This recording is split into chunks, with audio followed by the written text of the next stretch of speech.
We established GCD Centre for Irish Towns as an academic centre to try to connect dots across disciplines and across scales and across agents, both to look within the university, but also beyond its borders to engage with stakeholders, agencies, communities on the ground, and other research institutions, both nationally and internationally. We want to better understand our towns, to rethink the future of our towns, and to reimagine what they're now for, to consider how best they can adapt to be resilient, healthy, connected places to live in that are inclusive and diverse.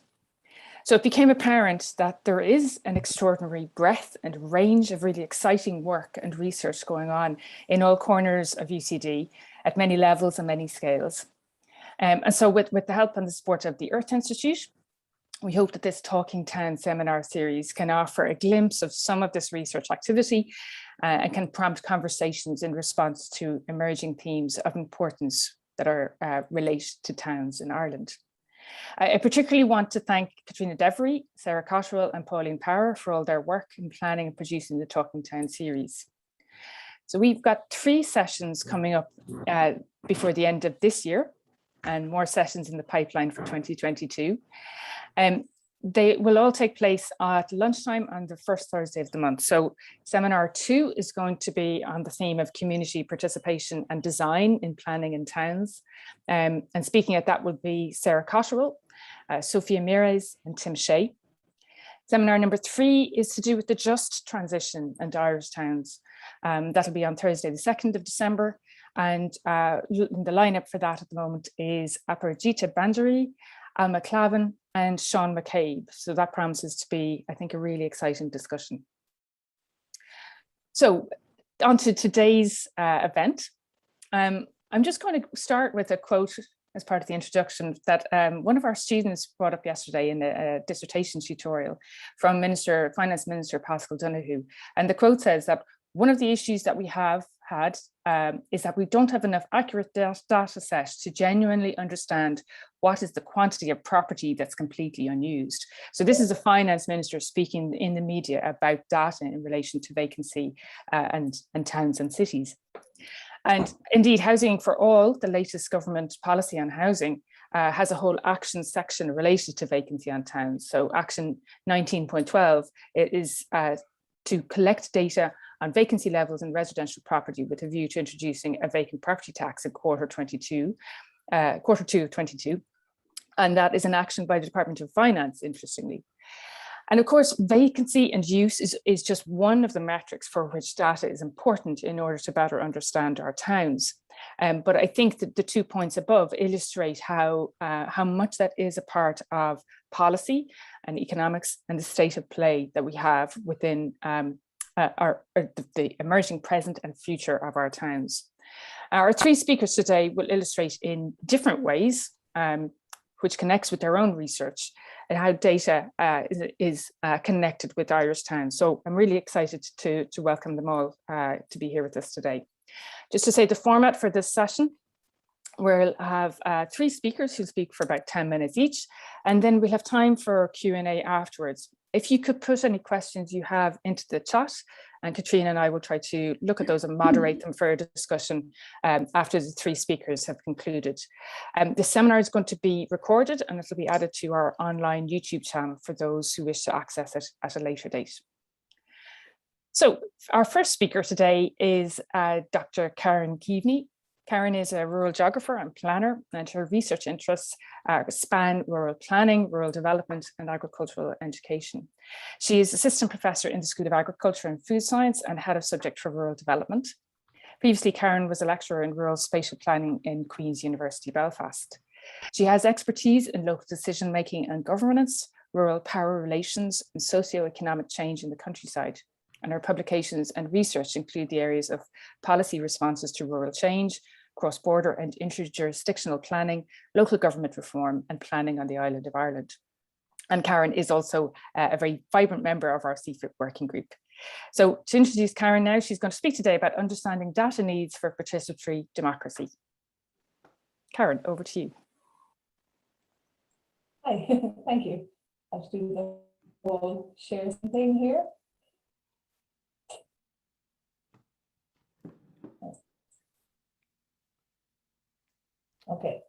So just if somebody can let me know, you can see that. I still haven't got used to presenting in a vacuum to nobody. Okay, thank you very much, Orla. That's great. And I'm delighted to be presenting today. And it's been a pleasure working with Orla and Philip and all others in setting up the Centre for Irish Towns over the last couple of years. It's been a highlight of the remote working that we've been doing since all has changed. So today I'm going to talk about data for participatory democracy. I'm kind of doing that annoying thing of I'm talking about it as I start a project on the area, but I will also be drawing on other projects as well that I've been working on. So can I stop that from showing there? So today I'm going to talk about three things. I'm going to talk about representation, so how we actually represent places, and particularly rural places. I'm going to talk data for remote places, and then finish up by looking at place-based responses and co-design, which are really central to a lot of the work that I do. So representation, I'm not going to talk for too long on this, but I think it's really, really important because how we look at data is also really, really interlinked with how we represent places. And often those two can be at odds with each other. And so, you know, we have a tendency sometimes to rely on anecdotal evidence and highly emotive evidence basis for how we make decisions about rural places. And so I think it's really important to highlight that. Part of the problematic around that is that particularly for rural places, there's a lot of taken for granted notions about what rural is. And it can be really, really tied in with kind of a mythology and idealization and idealization of places. And also this is tied in with the fact that we have a very strong agricultural lobby in Ireland, which tends to dominate the rural voices and hence has a stronger influence on policy, when sometimes maybe that influence doesn't always match the actual data on the ground in terms of how many people are working in farming, just as an example.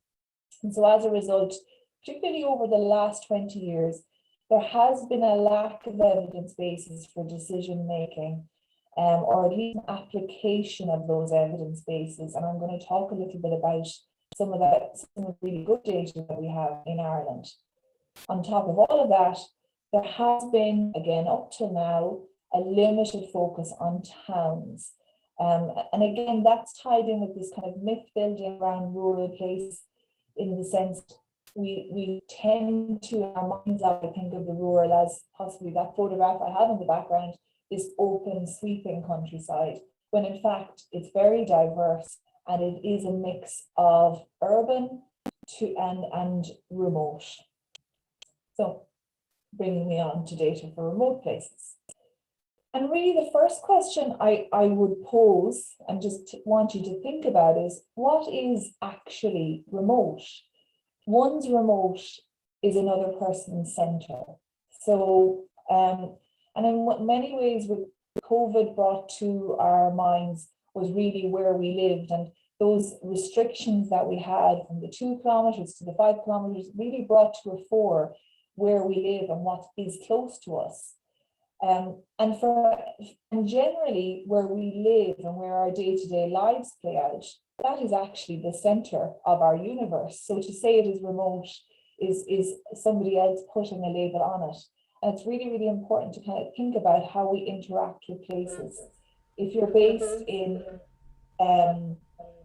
Dublin or somewhere in an urban place, you may look at other places and feel everywhere else is remote. But actually, I live, which is obviously the center of the universe in Roscommon, you know, to me, that's not overly remote, but it might be to somebody else. And you can see here, we have a series of towns in Ireland. And yes, clearly we have a much stronger urban structure to the east of the country. But all of those dots in their various sizes show central places. So even on the what we might perceive to be remote places, there are centers of activity. And usually those are towns, and they're very, very central to how people living in and around those places live out their daily lives. So and in particular, COVID has highlighted to us the vulnerabilities of these places, but not really that remoteness is an issue, but actually that the other elements, like we have less diversified economies than urban places. In rural places, a higher share of workers' essential jobs, such as in agriculture and food processing, and then also a limited capability to undertake these jobs from home, making teleworking a challenge. Where remoteness may come into play is we, of course, have poorer access to services, and there is undoubtedly a larger digital divide.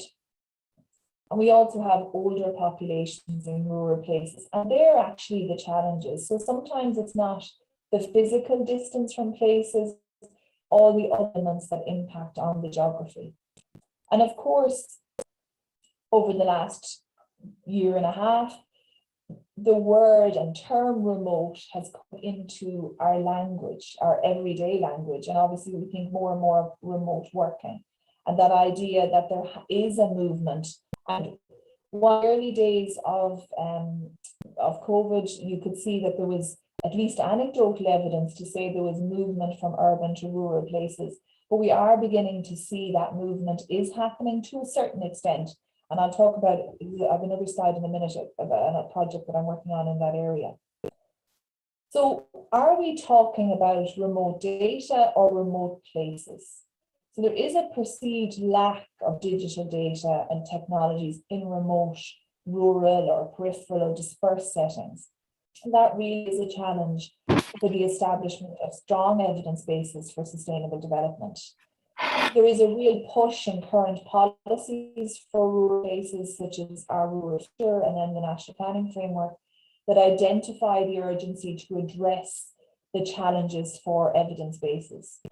And in work that I'm about to start, I'm going to be looking at how robust data-driven social, economic and environmental evidence bases can be established for rural geographies, and also how rural citizens can engage with that data. This is a slide from, it's from a project I'm currently working on, the In Place project, which is looking at pre and post-COVID commuting and impacts in rural towns. And this slide is, some of you may be familiar with some of the Google Analytics data coming out. It has been coming out since early last year, which is looking at how we're using different, now this is county level data, this is for County Clare. But I think some of this is really interesting in terms of we appear to be using our rural place differently. Now, while this is at county level, a lot of this activity is happening in towns. And as we look at this graph, obviously below the line when footfall and movement was much lower, that correlates with the lockdowns. But this is just from up till the end of August, beginning of September. You can start to see, compared to previous times, we are using our public spaces differently in more rural settings. And I think that's going to be really interesting data to try and break down and look at as we go on. Also, and this is another project I was working on with some colleagues from the School of Agriculture, Marky and Adele Kelly. We did this work for NET. We were looking at vitality ratios, and really, you can really see that towns have the greatest vitality, and these are the areas in the pinks in the rural setting. And I think what my point here is there's some really interesting data that can be applied, and we're really fortunate in Ireland to have a very strong sense. The CSO is a fantastic organisation for the data that it produces, and also the analysis it actually undertakes, and really good organisation to work with. And luckily we'll have a census now happening next year. It's obviously been delayed, and I think there's going to be some really interesting things coming out of that.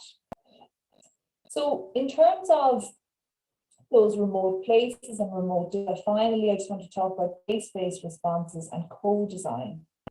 So really, we need to bring together established community and cooperative networks in rural areas, current rural development strategies around the smart village concept, and also community-led local development, which we're really good at in Ireland, together with digital technologies and data to engage citizens in co-design for sustainable futures. And really, for me, it's about bringing together three key elements if we're going to make good decisions with people in rural places and in towns. We really want to bring together the localities, so where spatial practices play out and are linked to consumption or production activities. We also need to include formal presentations, such as through official data and political discourse of the rural.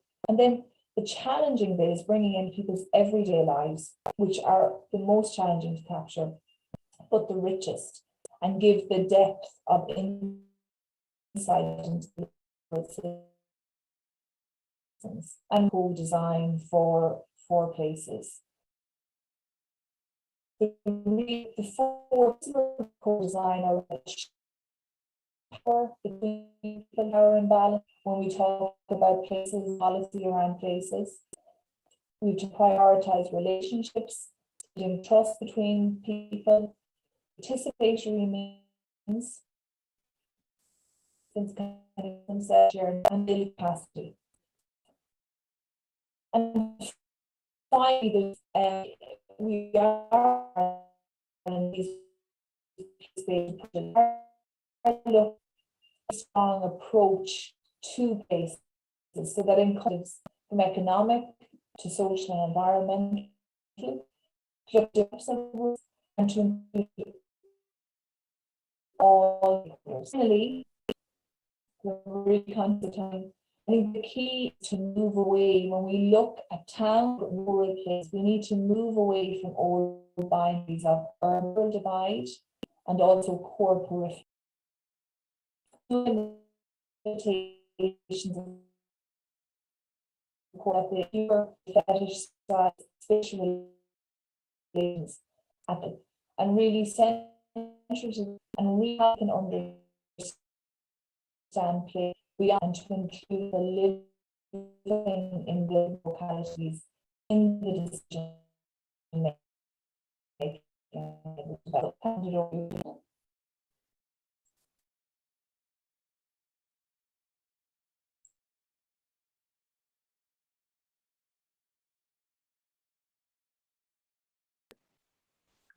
Karen, thank you so much.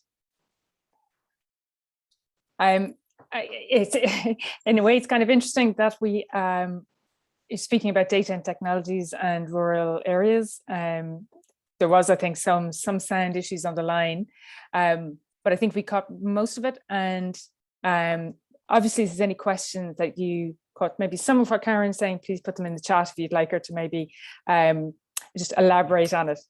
I particularly liked the sense of kind of how data can support a more nuanced understanding of what are often considered quite binary poles of a rural and urban. It's often called the rural-urban divide. But as somebody who lives in a town, I can offer testament to both your map of the vitality of towns and also about that nuance that it's.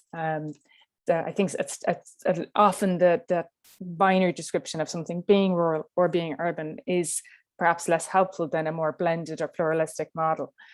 So thank you very much, Karen. I know it's very difficult to know as well when you're speaking on Zoom that there might be some feedback as well, but it's all part of our modern digital dependent way of life. Okay, we'll move on to our second speaker, Jennifer Keenahan. And Jennifer is assistant professor in civil engineering in UCD. Her research focuses on the use of computational fluid dynamics for the built environment. And I, for one, are looking forward to hearing about what that actually is and what it means. And Jennifer's research is particularly interested in wind analysis around using computational fluid dynamics. She's head of teaching and learning in the School of Engineering and teaches across engineering and also architecture, building working relationships between engineers and architects, really important. So Jennifer is going to be speaking today about data and wind modelling for pedestrian comfort in the built environment. Jennifer, I'll hand over to you. That's great. Welcome. Thank you very much, Orla. I'll share my screen. Hopefully you can see that now. So there's two projects that I want to focus on today. The first of which is the Point Village exostructure. So this, I believe, is now completed, but because we've all been at home with the pandemic, I've not been able to get out and see it recently.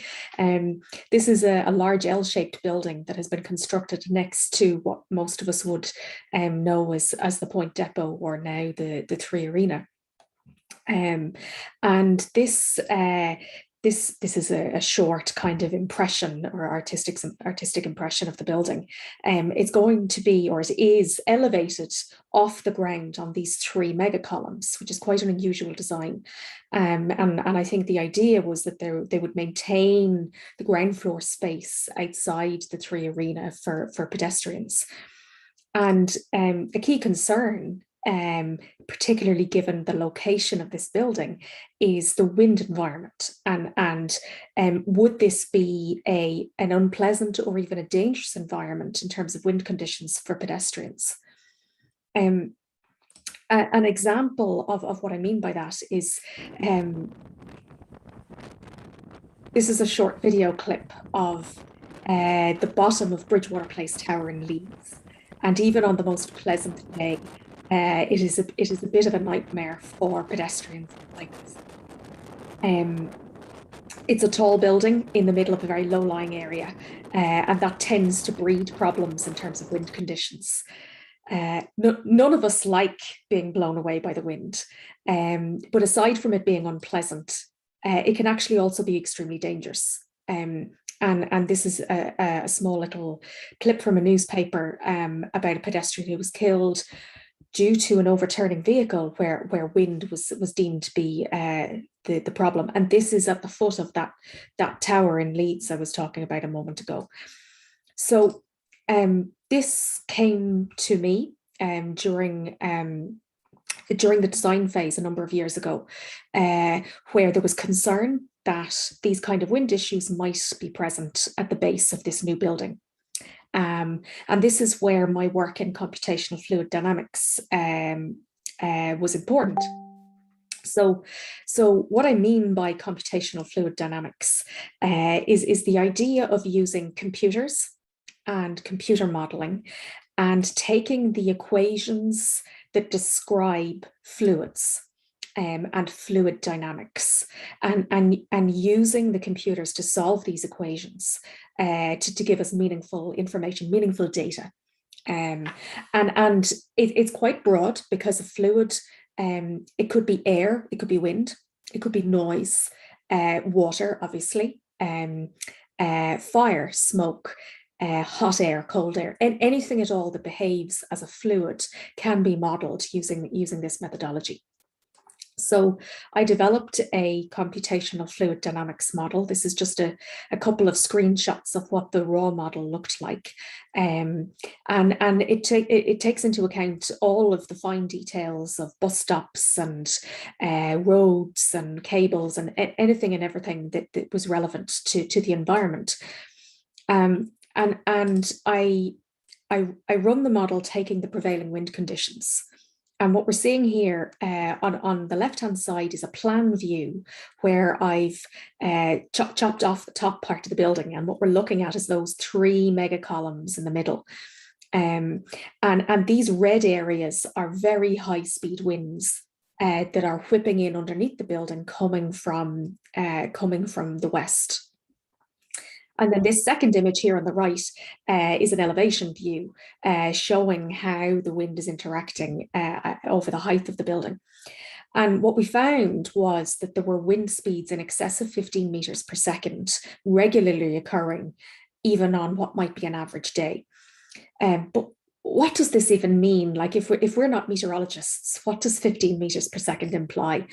So the Beaufort scale and the loss and comfort criteria give some information on this. So if we have a wind speed of less than 1 meters per second, it's going to be very pleasant to sit and read a book, to eat outdoors, to stroll around and to walk. And as that speed increases, and the photographs on these slides are kind of meant to give an indication of what you might experience. It's, you know, at 6 to 8 meters per second, it's not going to be pleasant to read or to eat. You might be okay strolling, but you'll tolerate transiting from one place to another. So as we get up towards that 15 meters per second that I was talking about, we're at the level of trees coming down, and it being incredibly, not just unpleasant or annoying, but dangerous. Dangerous for the general public and dangerous for cyclists. And we didn't observe speeds higher than 15 meters per second in this case, but above that threshold, it's dangerous even for able-bodied people. So coming back to what I found, this is extremely dangerous. What can we do about it? Typically what I find is when we get to this point, the architect, the designer, they really don't want to be changing their design. You know, they've put a lot of thought into this. They like their design. So what can we do? And part of what we looked at in terms of mitigation, we looked at things like the orientation. Does slightly changing the orientation of the building in relation to the wind, does that improve things? Can we look at things like staggering, where you know, if you imagine the way New York is laid out, wind can whip down an avenue or a street uninhibited. But if buildings are staggered a little bit, it can be much more pleasant. Can we avoid corners, which tend to be high speed zones? Can we look at preventing funneling issues, using screens, using trees, or indeed if there are downdraft issues where a tall building is catching the wind at a high level and directing it down towards ground, can we do something in terms of canopies that might help? Or indeed balconies. You know, there's many different designs of balconies that can be adapted for particular setups that will make the area much more pleasant for occupants. So looking at all these potential mitigation measures, what we proposed back to the design team was the inclusion of a wind canopy along one side of the building. So this middle image is an image of the model looking on the west side of the building, where a 1.5 meter canopy would be included. And what we were able to demonstrate was that this downdraft wind that was whipping down and causing that high-speed wind underneath the building before the canopy was included virtually vanished after the canopy was included. And this data, this information was really valuable to the design team to demonstrate beforehand, before construction, before anything was permanent, that there was a really simple mitigation that we could include here. And ultimately planning was granted, and you'll see from this, whoops daisies, you'll see from that slide that was dated 2016. So I believe and I expect that this building is now constructed and visible. So I was involved in this work, it was probably 5 or 6 years ago. A second project in a somewhat similar nature was Apollo House and Hawkins House, and these buildings were in the news for various reasons over the years. It was decided that they were going to be demolished and replaced with new buildings. My involvement in this project was in relation again to the wind environment. And to summarize, because I'm conscious of time, I developed 5 different models as part of the assessment of the impact of the proposed development on the wind microclimate. So the initial geometry was very much a massing geometry, those red buildings on the left. The first geometry was on the right. The existing buildings were presented on the left. And the first step was to demonstrate that the new design was not going to result in more adverse conditions for the wind than what was there in the existing context. So in a similar fashion to the last project, I developed a computational fluid dynamics model again. So you'll see that kind of turquoise thing in the middle, that's the River Liffey. And the surrounding buildings are kind of brown, and the buildings of interest are there kind of in peach, in a pink color in the middle. So in essence, we modeled nearly 3 square kilometers of Dublin City. And we did that a number of times. So with that first geometry, we found there were quite a number of issues where there'd be high speed winds around some of the corners, that there'd be wind coming down from a high level, along Tara Street was going to be problematic, and so on. So we, in essence, found some issues, reported back to the design team. And so they came back to us then with the second iteration of the geometry. And there had been many of the initial issues had been resolved. And there was a third iteration of the geometry. At this point, we recommended some canopies. There was a fourth iteration, and there was a fifth iteration, and eventually we converged on the final design.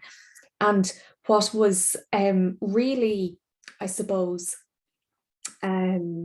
exciting for me in this project was that it was about really influencing the design at a point where it could be influenced. So this kind of back and forth iteration in the design meant that we were solving potential problems before they even happened. It wasn't a case of the building was built and then it was dangerously windy and then we try and retrofit something. It was being involved in that design process from the very beginning and iterating back and forth with the design team. So construction on this project is at a much slower pace than the exostructure, but I'll be excited to see how it turns out in the end. So that kind of brings to a close what I was hoping to talk about today. In essence, it's modeling work using computers, using the equations of fluid dynamics that generates data, that provides data to us that can be really beneficial in the design of the built and constructed environment. So at that point, I guess I'll hand back to Orla, and thank you all very much for joining today. Thank you so much, Jennifer. That was really fascinating. And I think particularly when you described the design process by being there at the beginning of the design process, you can actually use that data to solve questions or challenges around comfort in the urban environment. And I have questions, but maybe we'll leave them for later in relation to urban space and the scale of towns, and how computational fluid dynamics might be used, or is it being used, to shape the design of public spaces. But for now, thank you so much. It was really, really, really fascinating. I'm going to now introduce our last speaker today, Luke Kelleher. Luke is teaching fellow in the School of Architecture, Planning and Environmental Policy, and teaches across a number of environmental policy courses. Luke has been involved in town centre mapping since joining UCD in August 2016. And his initial interest began when his second year GIS planning group took part in a pilot Heritage Council Collaborative Town Centre Health Check programme, which we know has really gained traction in recent years, and headed up by Ali Harvey there in the Heritage Council. Since then, Luke has gone on to teach and focus his research within environmental policy, but he's retained an interest and involvement in the Collaborative Town Centre Health Check programme. And he's going to speak today about his initial experiences within the programme and the feedback received from both participating students and local councils. So Luke, you'll be speaking about mapping town centres, and I'll hand over the Zoom to you.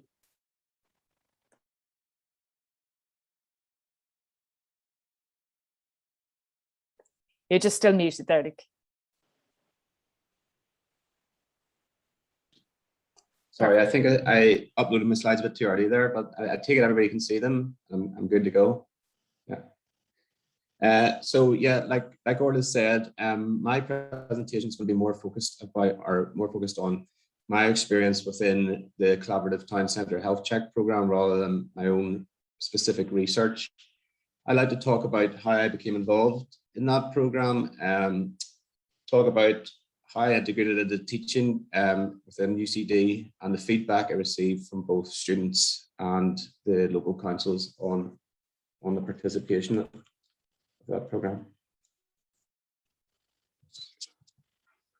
So just a quick overview of presentation. So just going to do a brief introduction to myself because I don't actually fit in with it. I'm not a typical fit for the Town Centre Health Check candidate. And then I want to talk about the programme. I'm going to use today just a case study of Monaghan Town Centre, who were the first partners that I used with when I took part in the scheme for the first time. Just briefly go over some of the key lessons learned, and then feedback from the council partner, and just talk about my role in the programme today. So forgive me for putting this up my own research agenda, but I really just put this up to show that, you know, I'm not a typical fit for mapping town centres. My background's in GIS and transportation planning. I did a PhD at Queen's alongside Karen, actually at the time, or not alongside Karen, but worked with Karen. And since then, I've worked in a wide variety of transport-related and climate-related research. And in January 2022, I'm going to be starting part-time lectureship, or a lectureship between UCD and Chang and Dublin International College of Transportation. So why I picked that up is I'm not a typical fit for the mapping town centres. Where town centres first came into my horizon was when I was teaching in the School of Planning at UCD, and I took part in the pilot Collaborative Town Centre Health Check programme with my class, and I've remained within that, remained contributing to that project up until present times, and it's good to see that, as Orla said, it's really gaining traction.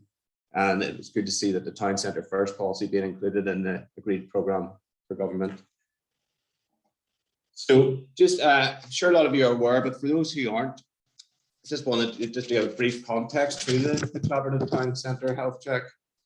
So Ireland's Collaborative Town Centre Health Check programme was created by the Heritage Council and its partners in autumn 2016, UCD being one of those alongside Queen's and various other third-party institutions. And that was, at the time, it was aimed to establish a collaborative and robust approach to undertaking town centre health checks in Irish towns. And where I thought, you know, I could contribute to this programme in particular was in terms of creating a data-driven baseline and that could support our unique historic towns when benchmarking their performance against each other. So no longer anecdotal evidence, solid objective baseline data. I took this diagram from the Heritage Council Town Centre Health Check programme website, which I'd encourage you to check out. But it just shows that the wide variety and the collaborative approach that was undertaken within that programme. I mean, in total, I think since it's began, the pilot programme was 9 times, but now I know, talking to Alison Harvey recently, that there's a waiting list of up to 45 towns across the country looking to participate. And the beauty of the programme is its collaborative approach. So it's not only government agencies and local groups, but it's also bringing into bringing the third level institutions into play. And also it's obvious that, you know, such a programme obviously supports the national planning framework, national development, and the key elements of the spatial regional development of Project Ireland 2040. So just by way of context, how I came about to be part of the project, back in 2016 when the project was kicking off, I was teaching fellow in the School of Planning, and I was put in touch with Alison Harvey, and we discussed the pilot scheme, and I thought it offered a great opportunity to incorporate the Town Centre Health Check into my GIS introduction to GIS module. There's an obvious overlap. That module was basically about introducing, you know, new students to the concepts and organization of GIS. But it was important not only to incorporate the objectives of the town centre health check, but also to meet the teaching objectives of my module. So for successful completion for both parties required an integrated approach. So there was a lot of meetings between myself, the Heritage Council, and Monaghan County Council. And also the students really bought into the fact that both Monaghan County Council and the Heritage Council came to speak to them a number of times during the course of that module. Just to briefly go, I'm using this as an original case study, but there's been subsequent field trips since. But the first field trip took place back in November 2016, when the students made a field trip to Monaghan. Back at the time, Monaghan was obviously feeling the effects of the Brexit uncertainty. That was having a key impact on the currency differential. So Monaghan County Council really bought into it, and they identified or recognised that the local authority had a role in making the town or the county more attractive to live in and to entice investment. And in order to do that, they recognised that they needed good, effective, objective baseline data. So there's the group on the day, and I've just put on the left-hand side here.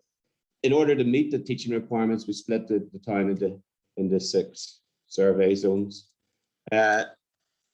The students really bought into it. The town mayor came to meet us. There was collaboration with Monaghan County Council staff, and I mean the student engagement was very high throughout the day. There's the students, so it wasn't just a mapping exercise.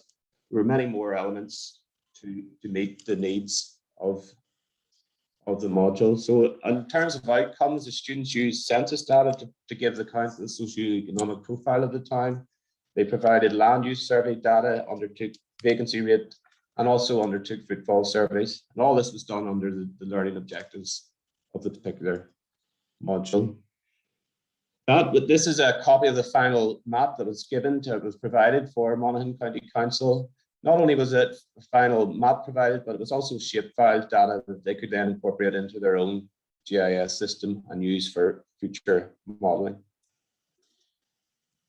So the key lessons learned from that exercise were it really was important that there was cooperation between the council and third level institution. We benefited greatly from having good cooperation with each of the councils we worked with then and since then. And there's also a requirement for OSI data agreement, so it was important to get the Ordnance Survey Ireland involved. There's also an obvious requirement of accurate data collection when mapping these town centres if the data is going to be fit for purpose. And one of the key elements that Alison, myself, and a number of the other participants worked on was the creation of an Irish Town Centre Health Check land use classification, something that could be used to compare like for like across towns, which was one of the key elements of the project. It was necessary to have good input from the local authority because it's wide variation in student quality and student work, and obviously if this is going to be used by council, it needs to be QA'd. There was intense data cleaning process. We also found things like surveying above ground floor were really, we just focused the work on ground floor surveys only. But the student engagement, like I said, there was a multidisciplinary research approach, and it fitted in well with the remit of planning and GIS, and the student engagement was positive. In terms of Monaghan County Council's feedback, well, as you mentioned, there's a need for more data. I took this at the bottom right-hand corner, that's from 2019. Even then in the Irish Times, they were saying Ireland needs more detailed land use maps. So it fits in perfectly. At the time of the Monaghan surveys, prior to that, Monaghan County Council had only carried out their own in-house survey back in November 2013. So they were very happy to get an updated data set. And what we provided with them was a database that could be reviewed annually, and has been subsequently. It allowed for analysis of land use activity. It informed the review of their current development plan. It focused on areas for renewal and helped them identify a major scheme in part of the town. And it was an evidence-based approach to regeneration. The pilot was warmly welcomed by Monaghan, and it provided an opportunity for collaborative approach, both on our part and on theirs. And I have to say that the Monaghan Town team and residents had a very warm welcome for the students, and have done in subsequent meetings. The Monaghan County Council overall feedback were that there was a good relationship with UCD, and that's continued with other modules within planning. And they identified the importance of effective GIS resource in local authorities if we are to have a robust data set. One of the benefits of the original collaborative or pilot approach was the idea of the 10 pilot towns all learning and benchmarking from each other. So that was a key point in terms of developing this classification that could be used for future reference. And Monaghan County Council also were very happy with the opportunity to work again with third level, and would warmly be welcomed. So with that in mind, we worked together again the next year. Just a final couple of slides, and we're out of time here, but following that GIS-based module, my colleague Paula Russell in planning was able to use that data with her with a follow-on module on land plan making, and that looked in more detail specific town centre areas and provided the opportunity for the students to apply their more in-depth planning knowledge on top of this objective data. So finally, I just think it'd be remiss if I didn't talk about Alison Harvey and Tara Buckley when I was mentioning the town centre health check. So I've just to give an acknowledgement to Alison for all her hard work on this scheme. Although I'm not now working in planning, I still do work for her because she's so persuasive and enthusiastic on the scheme. She's managed to bring together the 4 pillars and highlighted the need for effective town centre management to achieve revitalisation. My current role is just to help to peer review GIS data, but I'm happy to give anybody any information if they'd like to follow up on this presentation. Thanks, everybody.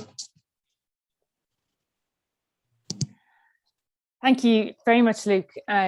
It's really interesting. I mean, I've had some dealings with Ali Harvey over the years in relation to this model, and her tenacity, I think, in continuing to drive it to inform the emerging town centre first policy, the need for good data, the need for collaborative interdisciplinary work on town centres, I think has just been phenomenal, actually. So it's really interesting to hear about it from the kind of both the educational perspective, I think, and also a little bit about the building of that GIS platform. So I have a question which I just wanted to ask you before we go to the open up the Q&A. So if anybody does have any questions, just a reminder to pop them in the chat for Luke or for Karen or for Jennifer. I wonder, could you say a little bit, Luke, about the land use classification system? Because it strikes me, and I know land use classification, in particular in relation to vacancy and dereliction, is a really hot topic now, about how we measure that that information around vacant buildings. And of course, it has to do with time, dynamics of changing vacancy, but also ground and upper floor level vacancy. And as I mentioned earlier, in response to, I think, Cleena O'Sullivan has a question in the Q&A about plans for collecting data and who does it.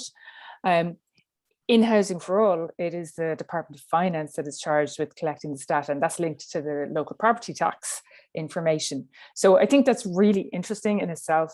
The Heritage Council pilot obviously developed. Could you speak a little bit about developing that GOAD system and the land use classification, and has it developed over time? And is it now, do you think, is this something you could roll out to every town? Yeah, so it has developed over time. At the time we used the GOAD classification, Alison identified that as a good fit, but obviously over time we've identified that it's needed to be added to, and that's something Alison, myself, and a couple of the other partners have worked on, sort of cyclical terms. But we feel that I've been now involved in this for about 5 years, and I think we've settled on a final classification which works well. In terms of working above ground floor, I mean, I identified it took a lot of guesswork in the first time I went to Monaghan, that we just decided, it's just best just to focus most accurate data. If we're going to be talking about accurate, robust data, it needs to be just ground floor only. Otherwise, we were going, making guesses whether it was storage or whether it was, what was the use above ground floor. If you had to take a guess, then it was just going to devalue the whole data set. So the classification has really been a modified version of the goal with additional input from all members to get where we are at the minute, which we're quite happy with in terms of a classification. But it's really focused on ground floor only.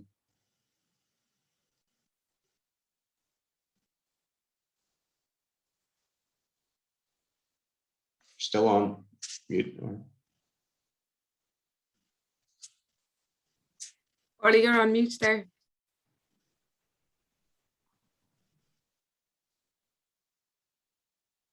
You're on mute, Orla.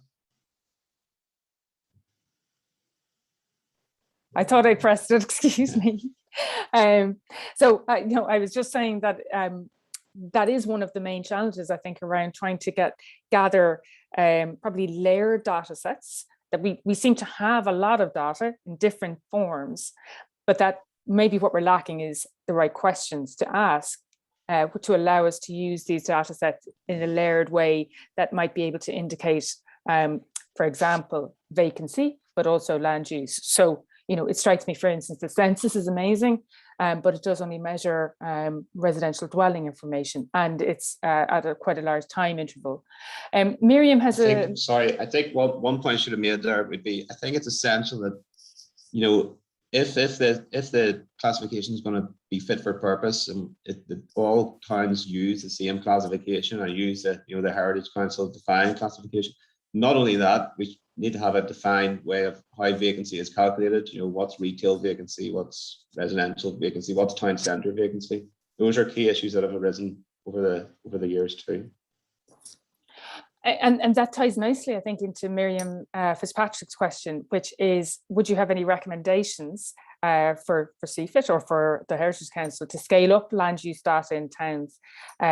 As Miriam says, there aren't enough third levels to cover all of the towns needed. So are there practical ways in which that could be kind of scaled up and scaled out quickly? Well, I think that it really is for the local authorities to get involved. I mean, the land use mapping itself isn't a particularly difficult task, but it's important that it's done accurately. So I've been doing a lot of peer reviewing on students working in different towns since then, but I mean, it's not something that would be on the realms of a GIS officer at a local authority to take control of this. And I think that would probably be as Miriam says there's not enough third level institutions, so it's really up to the local council or the county councils to take charge. And there's an awful lot of benefit for them all to have this sort of robust data set, but it's important that if they do take charge, they do it within the remit of, I'm not saying it's like but the remit of using a classification that can be compared to elsewhere rather than creating their own classifications. Yeah, absolutely. I couldn't agree more that a consistent comparative data sets are really, really important. Geodirectory is also interesting to add into that mix because gives you that kind of boots on the ground, using the everyday knowledge that post-delivery staff have of their local areas, and that they input a kind of dynamic data into the geodirectory sets. But again, if all of these sets are modeled using different classifications, for example, it's very difficult to bring them together. So I think there's work to be done, but highlighting all of the different models and how they might be combined into one consistent comparative model that will allow you to parse it for different criteria, I think could be, by the sound of it, achievable and also really, really useful. I'm going to just ask, I was kind of burning question for Jennifer, which was in relation to computational fluid dynamics and public space in towns, maybe, because I'm interested in what you might have to say about the potential for that kind of knowledge and skill and data to influence how we design public space in towns. And I'm conscious that the two examples that I shared were of Dublin city centre and not necessarily representative of all of the various possibilities around the country. But in theory, it's entirely transferable.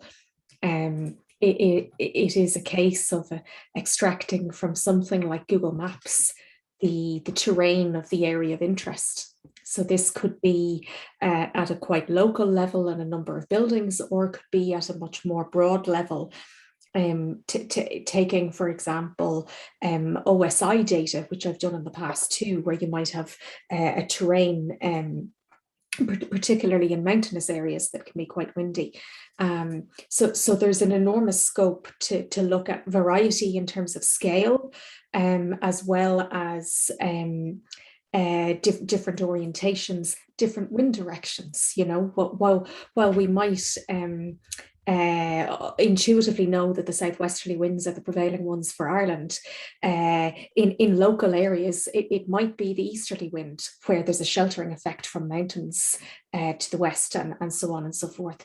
So there's enormous opportunity to do what I've done in those two examples, but for anywhere in the country, anywhere in the world. And those two examples were for buildings, but in theory, the object of interest could be a sculpture, it could be a bridge, it could be any form of infrastructure. So in a kind of a way, the sky's the limit. Yeah, and I think that you know, even hearing about that potential for modelling, I think is it could spark different ways of different applications for it in terms of urban design, which I think might be really interesting. And also I like the idea that it's not just wind, but could be used potentially for water systems as well. And I'm not sure if that is the case, but it sounds like particularly certainly. Well, yeah. A colleague of mine that you'll know, Sarah, who's on the call, where we have a student at the moment, and we're looking at the design of constructed wetlands. Using the same methodology. So a constructed wetland is a means of treating water. And that's a very important aspect of the built environment. So the applications are wide ranging. I just figured I'd focus on wind for today, but certainly water, fire, smoke, hot air, cold air. There's quite a lot of interest in data center modeling actually at the moment, because you certainly don't want the hot air exhaust from one data building, one data hall, being sucked in as supposedly cold air conditioned air into a neighboring data hall. So there's a lot of interesting modeling work going on in that space as well at the moment in terms of optimizing efficiency of those. So I fear I could have bored the ears off you all day with different applications, but I stuck with wind for today. Yeah, no, it's really interesting, and I think the potential then to combine that with both architectural design, building design, and urban design, as well as systems and infrastructure design, is really huge. Karen, I'm going to just go to you in relation to, I suppose, participatory planning and data, and I really just to pick up on the point that you said that everyday lives were the most difficult to measure in terms of data, but gave the richest information, or the most informative information. Could you give some examples of how data about everyday lives is collected, and what types of data you might mean, and how that richness could be used to shape the spaces of towns? I think I was highlighting it as a challenge, and I suppose it is the focus of that participatory approach, in the sense that if we are going to co-design, it's about recognizing that the people living in the places have a voice. And I thought both Jennifer and Luke's presentations were really interesting, because, you know, you might look at, I think even to learn about, say, Jennifer, your modeling and with the wind, like, I think, you know, why not bring the community in on that and engage with it and understand how places work? Because we all know, you know, as we work through maybe public spaces or urban spaces in our towns, what maybe the problems are, or issues or barriers, or why don't we sit on that side of the square, possibly because it's too, well, generally in Ireland, too windy. So I think it's actually, I thought that, I'm not answering your question, Orla, but I thought having those 3 presentations are really interesting. And what I like about what we're doing at the Centre for Irish Towns is bringing in the interdisciplinary side of things, that it's a mix. Sorry, I have children just home from school here, so they're probably making noise outside the door. In terms of the everyday lives, I suppose for me, that's, as a geographer, really important. And I sometimes call it everyday geographies, because we live our lives day to day. We generally, we live somewhere, we go to work, sometimes we work from home, we drop kids to school, we do our shopping, we do all those elements. And I think what I want to see more is how we actually capture data. And I am starting a project on that, where we're going to be exploring methodologies to do that. There's a dual process in that. It's about capturing the everyday data, but it's also about including people in data collection to understand how we create evidence bases and make decisions. So one thing we can do is ethnographic research, and we can also do like daily diaries and ask people to record where they go and what they do and how they use places. And it's very labor intensive work. It's really qualitative, and that's why I say it's the most challenging. But if we're fortunate enough to, get support to fund that type of research, it's really, really positive. We can do it on really nice granular scales, and that's what I'm hoping to do over the next couple of years in a project. Yeah, I think it is. We've often used kind of the analogy of storytelling. We're trying to capture stories, and then that leads back to the point you made, I think, about representation. And I was struck, I suppose, about the common link between all 3 presentations is the ability to represent the data that you're gathering, the stories that you're gathering, whether that's about, dangerous wind spots around a building or a public space, or the correct type of classification of land use, or co-designed participatory data that can input into, the correct type of response and ways to shape towns. So I think it does seem we're in a really exciting place actually at the moment that can harness many different types of design thinking and system thinking, and combine those together so that we should be able to make really informed decisions that are participatory, that observe both the science of the place, but also the nuanced humanity and occupation and lived lives of spaces. And I think bringing those together is certainly one of the ambitions of the Centre for Irish Towns, but also that it's so relevant to actually the reality of the lived experience of towns and future challenges that they face. I'm conscious of time, that we've exceeded our allocated lunchtime slot. So I'm just going to conclude, I think. I just wanted to wish to firstly thank all of our speakers today, to Karen Keaveney, to Jennifer Keenahan and Luke Kelleher. As I mentioned, this is the first in what will hopefully be a monthly series from now on. So thank you to everybody for tuning in. Thanks again to Katrina, Pauline, and Sarah for organising the series. And we'll see you again in a month's time. Do come along for our next session, and thanks again to everybody.